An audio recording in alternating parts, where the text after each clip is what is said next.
SM. Shafiuddin Ahmed. এ উপলক্ষে ঢাকা সেনানিবাসে চলছে নানা আয়োজন। সেই খবর জানাতে যুক্ত হচ্ছেন সহকর্মী নাজমুস সাকিব। যাব তার কাছে।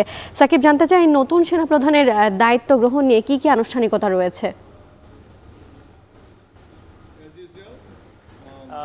আজকে নতুন যিনি সেনাপ্রধান ওয়াকারুজ্জামান তিনি কিন্তু কিছুক্ষণ পরেই দায়িত্ব গ্রহণ করবেন। তবে কিছুক্ষণ আগে যিনি এখনো সেনাপ্রধান রয়েছেন অর্থাৎ এস.এম. শফিউদ্দিন আহমেদ তিনি কিন্তু কিছুক্ষণ আগে এই শিখা অনির্বাণে ফুল দিয়ে শ্রদ্ধা জানিয়েছেন এবং কিছুক্ষণ পরে কিন্তু তাকে গার্ড অব অনার দেওয়া হবে। পরবর্তীতে আজকে যেই বড় আনুষ্ঠানিকতা অর্থাৎ দুই সেনাপ্রধানের মধ্যে যে দায়িত্ব হস্তান্তর সেটা কিন্তু একটা নাগাদ হওয়ার কথা রয়েছে এবং বিকেল নাগাদ কিন্তু সাংবাদিকদের সঙ্গে এই বিষয়ে যিনি নতুন সেনাপ্রধান তিনি কিন্তু মত বিনিময় করার কথা এবং সব মিলে আজকে সারাদিনই কিন্তু এই ঢাকা সেনানিবাসে নানা ধরনের আয়োজন রয়েছে।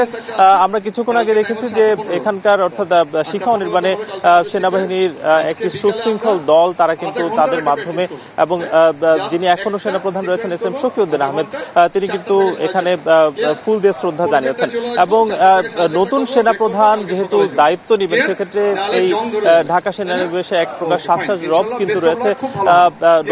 সেনাবাহিনীর মধ্যেও এক ধরনের উদ্দীপনা রয়েছে যিনি নতুন আসছেন এবং একটু জানিয়ে রাখতে চাই যে ওয়াকারুজ্জামান কিন্তু 1985 সালে এই সেনাবাহিনীতে যোগদান করেছেন অর্থাৎ প্রায় আজকে 24 এবং 15 প্রায় সব মিলে 30-35 বছর পরে তিনি কিন্তু এই যে নতুন স্থান সেনাবাহিনীর সেনা প্রধান হিসেবে কিন্তু দায়িত্ব ভার গ্রহণ করলেন এবং আজকে হয়তো বাকি আনুষ্ঠানিকতার পরে আসলে বলা যাবে যে তিনি আসলে তার নতুন যে লক্ষ্য আগামী দিনে সেটা কেমন হবে এবং আগামী দিনে আসলে সেনাবাহিনী কিভাবে পরিচালনা করে সেই বিষয়ে আসলে সাংবাদিকদের সঙ্গে মত বিনিময় করবেন।